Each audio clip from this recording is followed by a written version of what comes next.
Bonjour à tous. Aujourd'hui, nous allons analyser la map parisienne et les différents types d'entités que l'on puisse rencontrer au travers de cette ville. Je vais vous faire la tier list des personnages les plus communs et nous déterminerons si la méta parisienne est OP ou trash tier. Avant de commencer la tier list, on va faire un petit topo sur la map parisienne. Alors si vous le saviez pas déjà, depuis la mise à jour 2.0, il y a un brouillard toxique qui débuffe de 10% la stamina. Et en plus de cela, il y a également un brouhaha continu qui réduit le moral de 5% sur tous les joueurs exposés aux décibels. Et pour finir, il y a aussi des events aléatoires, où des mobs vous agressent dans la rue si vous êtes niveau 20 ou moins. Vous avez mal choisi votre moment pour vous perdre. Bord de ciel et la terre des Nordiques, la victoire ou sauvegarde. Tous les week-ends, il y a un event PVP organisé par la guilde des Gilets jaunes, qui font des raids pour demander un buff de pièces d'or aux admins. Cet event permet aussi d'XP et de farmer les tanks CRS, mais eux aussi peuvent vous farm, alors faites attention. Enfin bref, nous verrons cela dans une prochaine vidéo.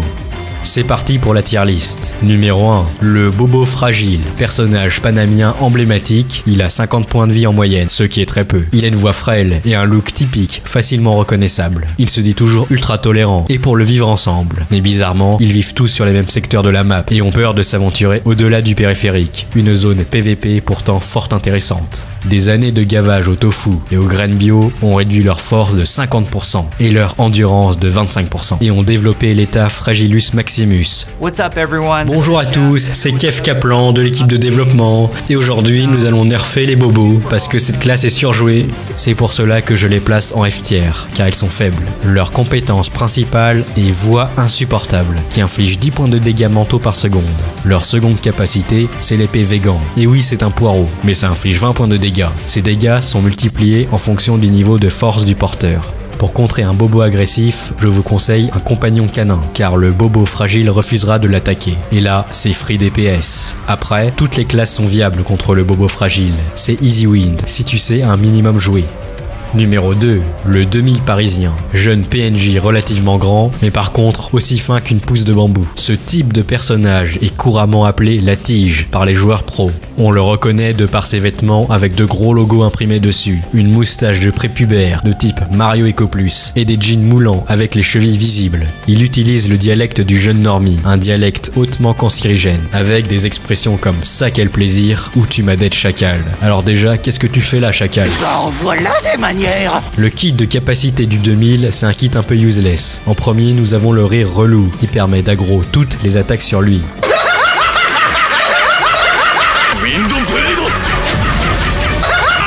Sa seconde capacité, c'est la story Insta, qui vous inflige le tétanos si vous la regardez. Comment contrer le 2000 parisien? Alors là, je vous conseille le brouilleur tactique, qui permet de couper toutes les communications du 2000. IEM activé. Il sera paniqué et perdu. D'ailleurs, il n'a que 100 PV. Sa doudoune random ajoute que 20 points d'armure, ce qui est très peu. Et ça ne permet en aucun cas de bloquer les attaques lourdes. C'est pour ça que je le place en C tier, car ils peuvent malgré tout être redoutables en groupe. Numéro 3, la 2000 parisienne. Son homologue féminin. Elles ont comme idole Billie Eilish ou Angèle. Elles se pensent high tier en fumant de l'herbe ou se prendre en photo avec des alcools coupés à l'eau en boîte de nuit. Après, les stats sont assez similaires aux 2000 masculins. Cependant, on dirait que ces derniers sont des clones. Regardez tous ces PNJ, elles ont toutes le même style, on dirait du copier-coller. La 2000 parisienne changera très souvent d'outfit en fonction de la fashion méta imposée par les riches industriels.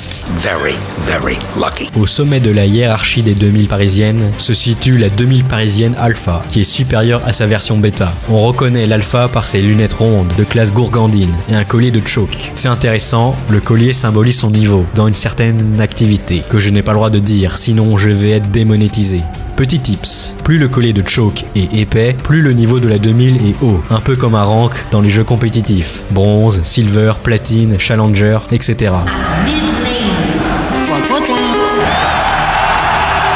Pour contrer la 2000 parisienne, je vous conseille de porter une tenue hazmat. Je vous donne pas la raison, c'est évident, parce que personne n'a envie de choper des maladies cheloues en rentrant au corps à corps avec. Je place la 2000 parisienne en B tier, notamment grâce au dernier buff d'immunité, ajouté sur les persos féminins avec la nouvelle mise à jour 1.2 du progrès.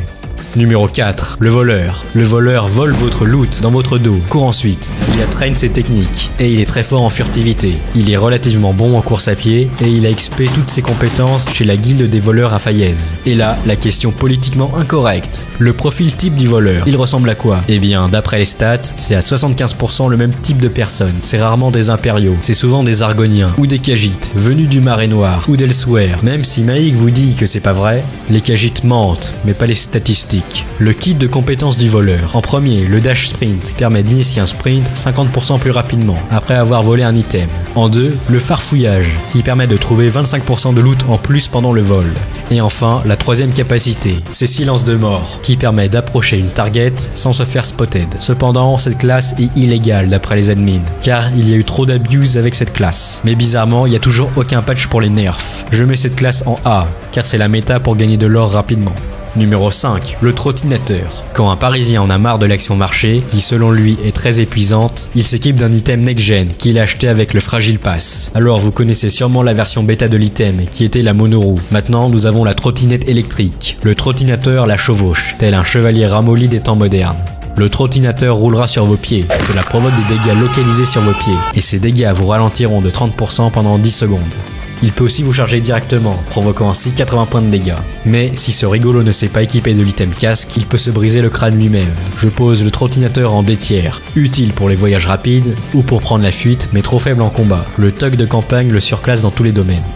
Numéro 6, le jeune cadre dynamique. Cette classe a été créée sur les serveurs américains. Elle s'appelait alors The Young Cadre Dynamic. Avec cette classe, on est jeune et dynamique, donc on a beaucoup de stamina et de PV. On a également un costume qui intimide les personnages de métiers inférieurs. Par contre, des gros malus en combat, car le costume de jeune cadre dynamique ralentit les mouvements de 20%. Le jeune cadre dynamique peut utiliser intimidation ou langage marketing qui débuffera votre morale. Il a également la mallette en cuir qui inflige 20 points de dégâts.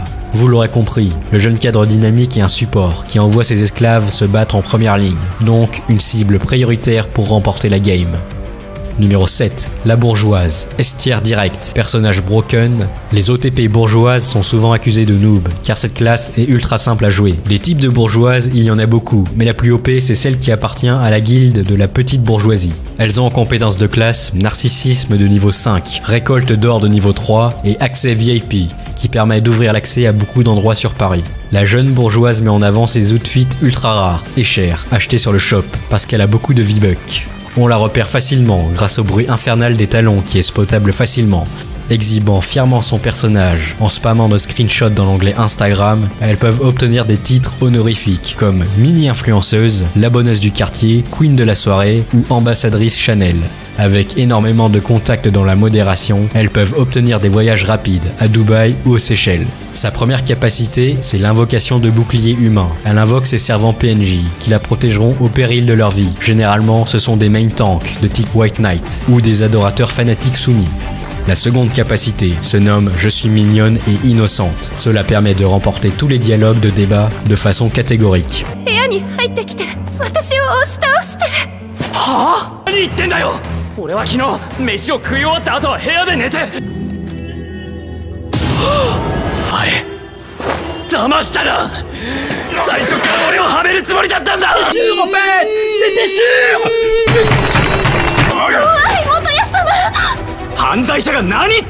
À ton avis, si tu as créé un perso à l'arrache, avec une sale tronche, les gens vont préférer croire la bourgeoise mignonne ou toi, avec ta tronche de PNJ buggée et les textures full clipping? La dernière capacité, une capacité passive, c'est le pouvoir succubien, qui permet de rendre tous les personnages masculins dociles, en portant des tenues osées. Capacité OP, car après, ces derniers peuvent être manipulés, comme des mobs random. Comment contrer la jeune bourgeoise? Alors, j'ai longtemps étudié la question. Déjà, les persos féminins perdent forcément le duel contre elles, si elles sont de classe inférieure. Ensuite, les persos masculins sont instant debuff. Même un go muscu level max est vulnérable, car la bourgeoise attaque la défense spéciale. L'idéal c'est d'avoir un perso masculin avec un skin foncé, car vous pouvez utiliser la capacité complètement OP, le bouclier défensif terraciste, qui bloque 75% des attaques spéciales. Ensuite il faut avoir train les compétences mage noire, pour ne pas être influencé par la capacité succube, mais même là c'est très dur, alors je vous conseille d'attendre le prochain patch. ou de demander un nerf directement au développeur. Voilà la tier list parisienne. On peut voir que cette méta est clairement inférieure à la méta beauf, qui possède des stats supérieures, car grâce à un mode de vie plus difficile, ils sont plus haut level. Alors n'oubliez pas de tryhard et de monter en level. Moi je me déco, et je vous dis à la prochaine. Bye.